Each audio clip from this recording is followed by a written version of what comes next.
अस्सलाम वालेकुम जी। आज हमारा जो केस था वो रेंट कंट्रोलर जज साहब की कोर्ट में था, जो कि एलडीए कम्प्लेक्स लाहौर में था।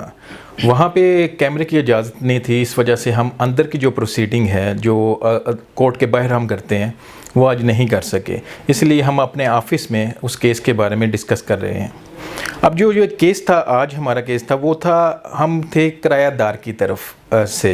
ये था कि एक दुकान है जो किराए पे ली गई, उसको 3 साल के एग्रीमेंट के तहत उसका किराया जो है वो एडवांस में पे कर दिया जाता है। ठीक है, दोबारा मैं बता रहा हूँ कि हम हैं किरायादार की तरफ से। होता क्या है कि मालिक और किरायादार के दरमियान एग्रीमेंट होता है और 3 साल का किराया जो है वो एडवांस में मालिक को पे कर दिया जाता है। जब किराया अदा कर दिया जाता है उसके बाद क्या होता है कि जो मालिक है वो 1 साल के बाद ही किराएदार को तंग करना शुरू कर देता है कि मुझे दुकान खाली चाहिए। एग्रीमेंट जो किया गया था उसमें इस तरह की कोई शिक नहीं थी कि वो दुकान जो है वो पहले खाली करवा सकता है। तो इस वजह से हमने क्या किया, जब वो ज़्यादा मालिक ने तंग किया किराएदार का, तो हम रेंट कंट्रोलर जज साहब की कोर्ट में गए। वहाँ पे जाके हमने ये केस दायर किया और वहाँ पे जाके हमने स्टे लिया। अब यहाँ पे जो हमें प्रॉब्लम फेस करनी पड़ी वो ये थी कि ये किरायानामा जो था ये रजिस्टर्ड नहीं था। जो मालिक और किराएदार के दरमियान जो एग्रीमेंट था वो रजिस्टर्ड नहीं था। उसका हमें फ़ाइन भी पड़ा, और वो फ़ाइन क्योंकि हम किराएदार थे इस वजह से वो फ़ाइन जो है वो हमें 5% पे करना पड़ा। अगर ये मालिक की तरफ से होता तो उन्हें 10% पे करना पड़ना था। अब इसमें जो मज़ीद चीज़ें हैं, जो सेक्शन है, इसमें सेक्शन 9 और सेक्शन 12 के तहत हमने ये जो प्रोसीडिंग स्टार्ट की है, जो हमने स्टे लिया और फर्दर जो प्रोसीडिंग चलेगी, ये 2 सेक्शन है। इसमें ये जो सेक्शन है ये पंजाब रेंट प्रीमिसेस एक्ट 2009 के दोनों, सेक्शन नंबर 9 और सेक्शन नंबर 12।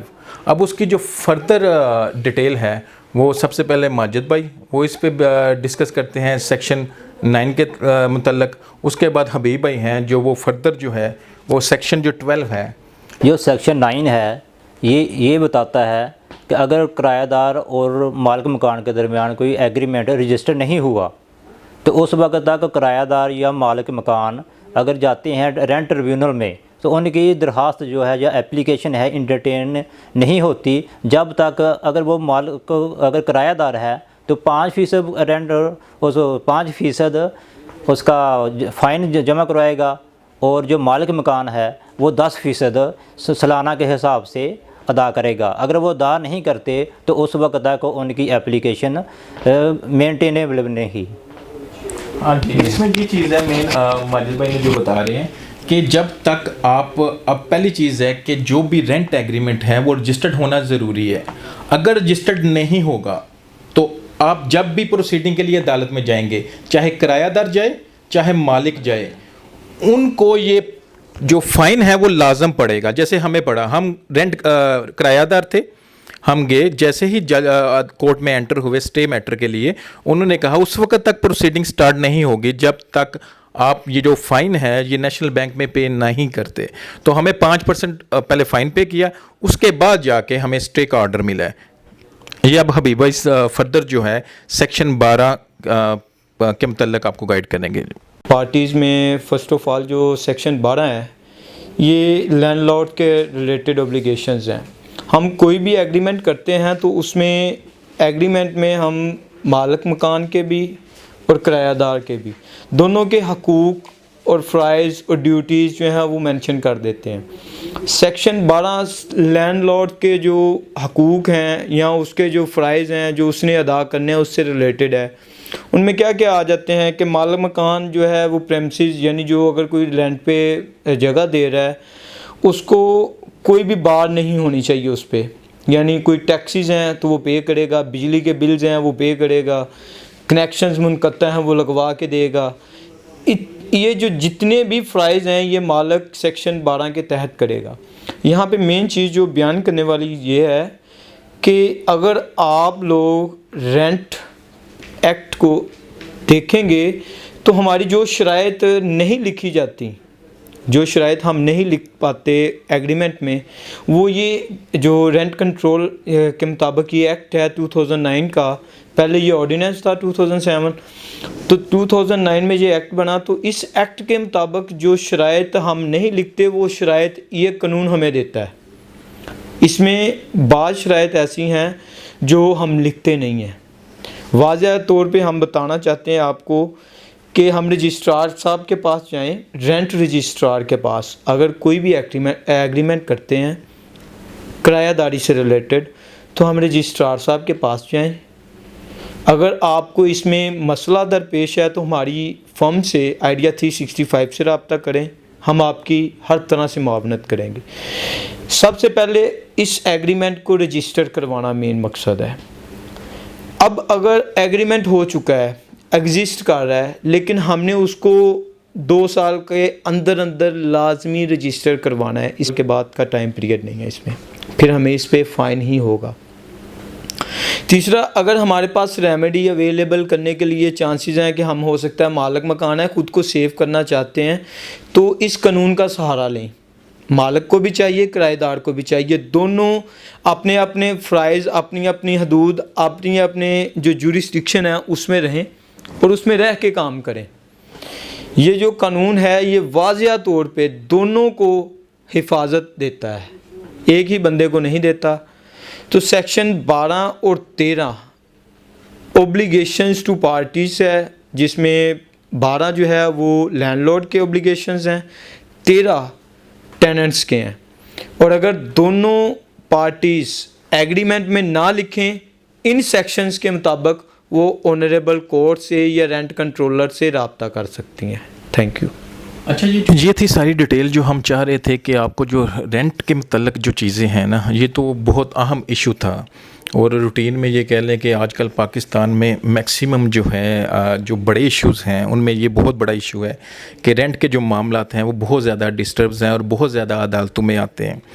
तो उसमें अब हमारे केस में भी यही हुआ कि जैसे समटाइम्स ओनर को प्रॉब्लम आ सकती है, हमारे केस में जो था वो किराएदार को प्रॉब्लम थी।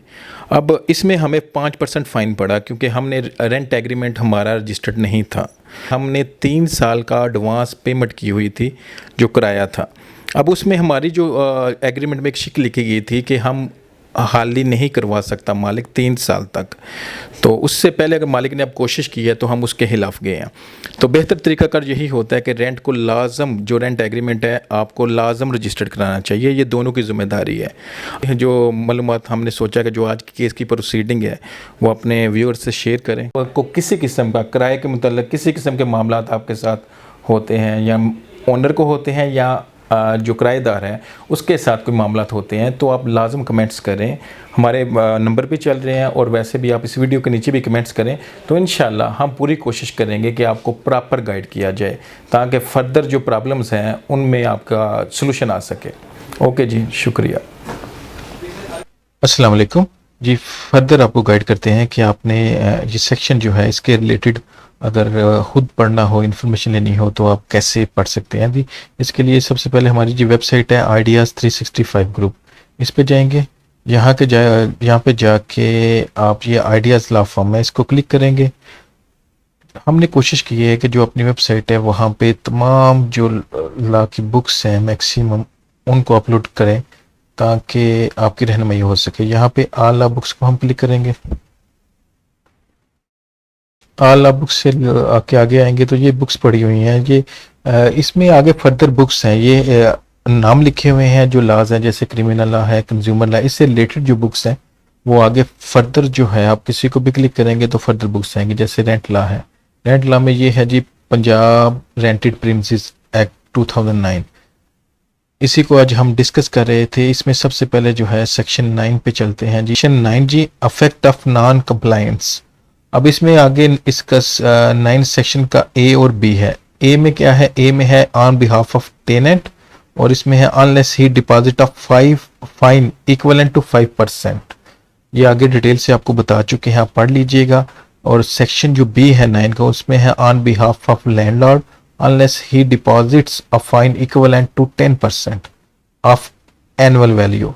तो ये आगे आपको बता चुके हैं। जो किराएदार है वो 5% पे करेगा और जो मालिक है वो 10% पे करेगा, तो देन ये एप्लीकेशन है वो प्रोसीड हो गया आगे। आगे चलते हैं जी सेक्शन 12। ये है जी सेक्शन 12 ऑब्लिगेशन ऑफ लैंडलॉर्ड। ये जी जो मालिक है उसके मुतल्लिक है, और ये आप पढ़ लीजिएगा सारी, इसमें सारी शराइत लिखी गई हैं। और आगे है सेक्शन 13 ऑब्लिगेशंस ऑफ टेनेंट। जो किरायादार है उसकी क्या, उसके ऊपर क्या चीज़ें हैं जो लागू होती हैं वो आपने देखनी है। ये है जी, इसको आप डिटेल से आप पढ़ लीजिएगा। हमारा मकसद यही है कि आपको जितनी मैक्सिमम आपकी रहनुमाई है वो की जा सके। ओके जी, दुआ में याद रखिएगा। शुक्रिया जी, अल्लाह हाफिज़।